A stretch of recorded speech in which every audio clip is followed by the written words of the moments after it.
This is breaking news from Channel 7 Eyewitness News.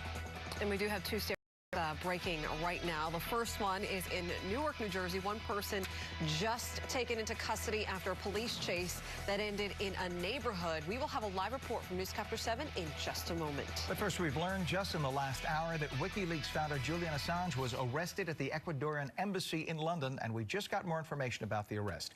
ABC's Mona Kosar-Abdi joins us live with the very latest. Mona, good morning. Good morning, Ken. Good morning, Shirlene. Julian Assange hasn't left the Ecuadorian embassy in London since 2012. Let's go ahead and take a live picture of the embassy that he's called home for the last 7 years. That's where he was granted asylum as he faced sexual assault charges in Sweden. Those charges have since been dropped, but the U.S. Justice Department filed criminal charges against the Australian native for publishing thousands of classified military and diplomatic cables through WikiLeaks, a fact officials haven't officially confirmed, but they accidentally made public in November. Now, Assange is also believed to have aided in the Russian interference of the 2016 presidential election by releasing private emails stolen from the computers of the Clinton campaign and Democratic Party. The Ecuadorian president has said that Assange repeatedly violated the conditions of his asylum. Their relationship was rocky for some time, and now Assange remains in custody at a central London police station until he faces a judge, and according to that press release that London police sent out, they said that will happen as soon as possible. And of course, we'll keep updating you with the latest. For now, live in Washington, Mona Kosar-Abdi, ABC News. Weather and traffic every 7 minutes.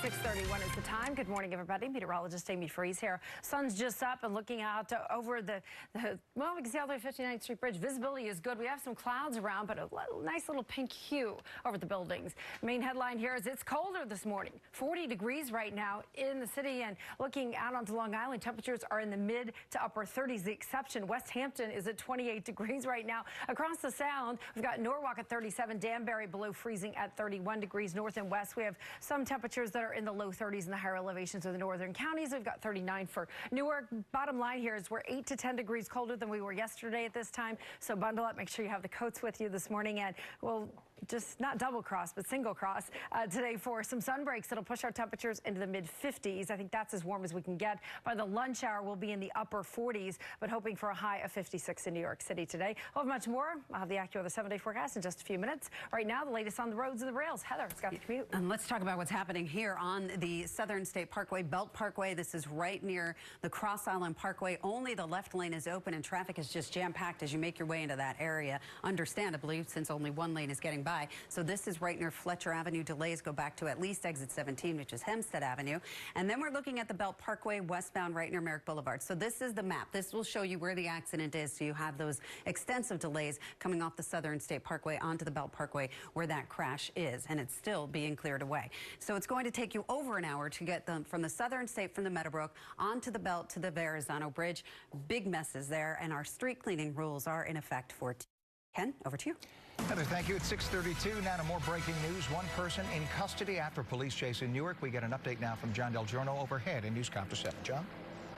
And Ken, you can see we have Street Spotter 7 in our proximity here to Weequahic Park and Route 22, but we're going to take you down onto Elizabeth Avenue. This all occurred about a half an hour ago in what we believe was a police chase that originated in Westfield, New Jersey. That chase went down Route 22, and Newark police were called to a report of a car speeding. Apparently that car came off Route 22 down onto the local streets here in the Weequahic neighborhood of Newark. That car eventually crashed here at the intersection of Wilbur Avenue. You can see there's a light pole down, and from there was a foot pursuit. That one suspect has been taken into custody. You can see police here still on the scene. As we remain overhead, you can see police not only from Hillside, New Jersey, but police from Westfield. They are here as well. We're still awaiting more information from the police department, but again, right now, it appears one person in custody after a police chase ends in a crash after leaving Route 22. We're live over Newark, New Jersey. John Del Giorno, Channel 7 Eyewitness News. John, thank you. New information this morning about a subway slashing in Manhattan. A razor used to attack a man. Police releasing pictures of the suspects. Eyewitness News reporter Kimberly Richardson live in East Harlem. Kimberly. Well, Charlene, new this morning, Crime Stoppers now offering a $2,500 reward for any information leading to the arrest of these suspects. This all happened here at the 116th and Lexington Avenue station. Take a look again at those photos. These were released this morning. NYPD says these are the suspects. The woman was last seen wearing a green military fatigue jacket, the man a black hoodie. And this all actually started on board a northbound number 6. Police say a 60-year-old man bumped into the female suspect around 9 Wednesday night. They got into an argument on the train, and she allegedly then made a call on her cell. When the train pulled into this station, the male suspect was waiting and slashed the victim on the right side of his face. That cut stretched from his ear to his chin. Back here live, the victim was taken to the hospital and treated, released, but those suspects are still out there. We've posted these pictures at ABC7NY. Take a look. If you recognize these folks, call police. For now, we're live in East Harlem. Kimberly Richardson, Channel 7, Eyewitness News. All right, Kim, thank you. New details overnight. Police charged the woman accused of hitting a teenage girl in Brooklyn and driving off. And police say it's not the first time she was involved in a hit and run. 49-year-old Julia Litmanovich is facing a long list of charges after the crash last month that threw 14-year-old Xinyi Wang into traffic in Borough Park. She was taken into custody yesterday. The teen says after the crash, Litmanovich said she was going to park her car and come back, but instead, she took off. It doesn't really good for show that you are a good adult because you run away your responsibility. Litmanovich has 30 prior arrests, including one for leaving the scene of an accident more than a decade ago. The time is 6:36 and new this morning. Takeoff trouble at Kennedy Airport. The wing of an American Airlines plane damaged overnight. We have new reaction from a passenger this morning. Eyewitness News reporter Candace McCowan is live at JFK with the update. Candace. Well, Ken, it appears this plane was damaged during takeoff. You have more than 100 passengers who were expecting to be in Los Angeles. Instead, many of them in hotels this morning, some of them stranded here at the airport overnight, and all because of this. You see this damaged wing from a picture taken by a passenger. American Airlines say that this flight took off from Kennedy at 8:40 last night, but returned less than 30 minutes later. No one was injured, but passengers saying there were tense moments and that they could tell that something was off. The plane veered left when it hit something, and then it took a sharp right turn at takeoff, where I was on the right side of the plane, and I was looking straight down at the ground. I cried the whole way back, and many others did also. Well, the FAA releasing a statement explaining the pilot reported that the Airbus 321 may have collided with an object during departure. Workers discovered damage to the left wing, possibly caused by striking a runway sign and an airport light departure. Well, the Port Authority saying that the flight might have been off center during takeoff. American Airlines saying that they will now review the incidents. Live here at JFK this morning, Candace McCowan, Channel 7, Eyewitness News. Thank you, Candace. 6:37, and police say that a man made a chilling double murder confession when he turned himself into police in the Bronx. Authorities say 23-year-old Giovanni Stewart walked into the 4-0 precinct Tuesday night to ask where the nearest homeless shelter was.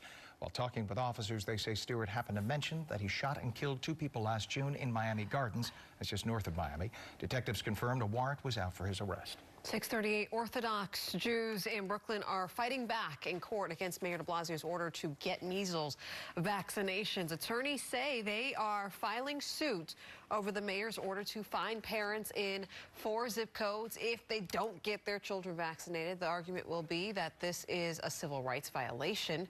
The mayor insists this is a public health issue.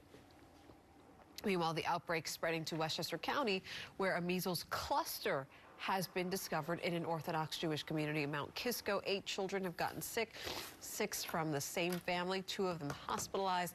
The county health department says the kids contracted the disease while visiting Brooklyn and Rockland County, the epicenters of the New York measles outbreak. It is 6:38. An overtime win got the Islanders off on the right foot in Game 1 on their road to the Stanley Cup. The Isles beat the Penguins last night 4-3 in the opening of the Eastern Conference playoff series. It came after the team led 3 times during regulation, but the Penguins managed to tie it each time. Game 2 tomorrow night at the Coliseum. 6:39. You never more than 7 minutes away from weather and traffic. Meteorologist Amy Freeze live outside our studios on the Upper West Side, eh?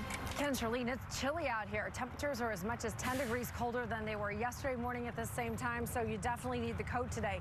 The good news is there'll be less wind, and the trade-off is we'll have more clouds around today. Skies look absolutely gorgeous, though. Right now, 40 degrees in Central Park.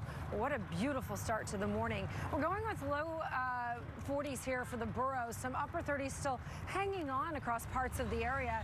We're going to get ourselves into the 50s, but can we make the mid-50s? The question there is, of course, all about the sky conditions. We are expecting clouds to come in, but can they break for the afternoon? If they do, we should have no problem making it into the mid-60s, going for a high 56. Tomorrow, 61. The weekend, Saturday's looking warmer with 74. Temperatures in the low 60s on Sunday. We'll actually finish the weekend with some showers around. That's weather. Here's traffic. Heather O'Rourke. And let's take a look at the George Washington Bridge. Very slow across both the upper and the lower levels. If you want to come inbound, 35 at the George, 30 at the Holland. Believe it or not, your best bet at this point is the Lincoln Tunnel, 25 minutes. Here is a look at the Southern State Parkway, Belt Parkway, right near the Cross Island Parkway. They've once again closed all lanes as they are trying to get this accident cleared away. And the Belt, it's westbound. It's right near Merrick Boulevard. So you have 67 minutes to get you from the Meadowbrook onto the Belt to the Verrazano Bridge. Street cleaning rules are in effect for today. Ken, Charlene, over to you. Thank you, Heather. It is 6:40 and developing right now a royal announcement about Prince Harry and Meghan Markle. Also ahead, outrage after a bus driver was fired in Connecticut. He was attacked by a passenger. We now know if he will get his job back. And faster subway service, the report about the MTA's performance. Channel 7 Eyewitness News on this Thursday morning continues. This Eyewitness